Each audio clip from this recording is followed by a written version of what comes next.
Okay, so this isn't just your average teenage love story. It's first love, first everything. Yes. So when you got the script and you were going through their relationships, what aspect were you excited about portraying on screen? And I'll start with you, Lovie. I was excited about playing like a kind of like a fly girl with like issues, because you don't usually see like the confidence with, okay, hold on. You don't usually see like a character who's like in themselves but like appears to be confident and like knowing what they want.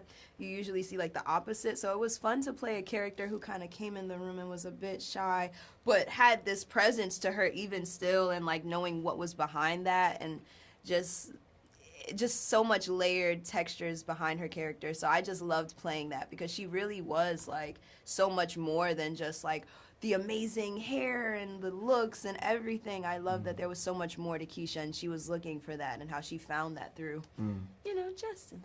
And what about you, Justin? For me, Justin is such a different type of guy, and to be able to play him, there was something specific that Mara wrote in the story, where he has one foot in confidence and the other foot in insecurity. And that counterpoint felt just real. And that's what we all kind of go through. You know, some days are good days, some days are bad days. And so to be able to step into something, and if I'm going to be honest, I was afraid. I was like, my guys are going to make fun of me for him, because he's such a vulnerable guy. Yeah. And to open myself up like a wound in that way honestly allowed me to heal, just past things. So it was really cool stepping into him.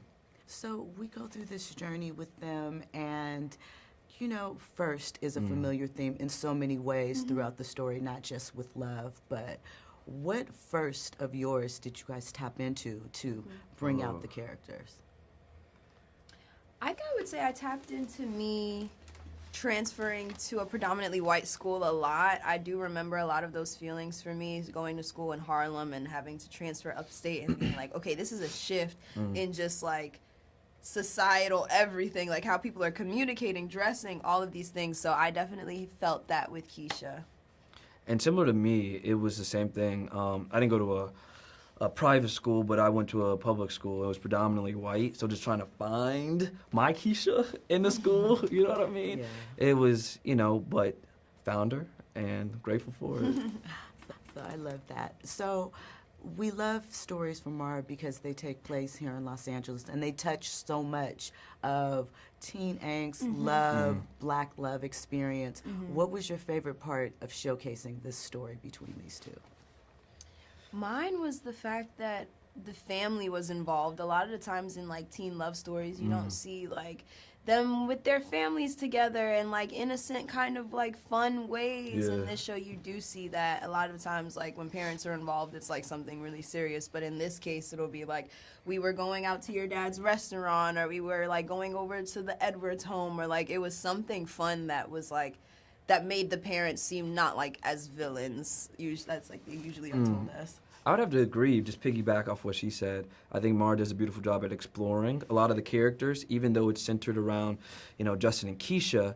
We do get to meet her mom. We get to meet my mother and my father in the Martha's Vineyard episode. And so I think that exploration and seeing, where these kids came from and how they grew up, it really shapes who they are as people. And then obviously the first love shapes them, and it's a whole journey. Yeah. So in wrapping up, in this DM culture, social media culture, if you could go back in time to 2018 when this film takes place, what advice would you give Keisha and Justin or yourself at that time period? I would say just meet in person, talk in person, connect in person, at least a FaceTime, you know what I mean? Yeah, I'm going to say that too. I do think a lot of their issues would be resolved if they were like face to face. Absolutely. Yeah. You got to talk.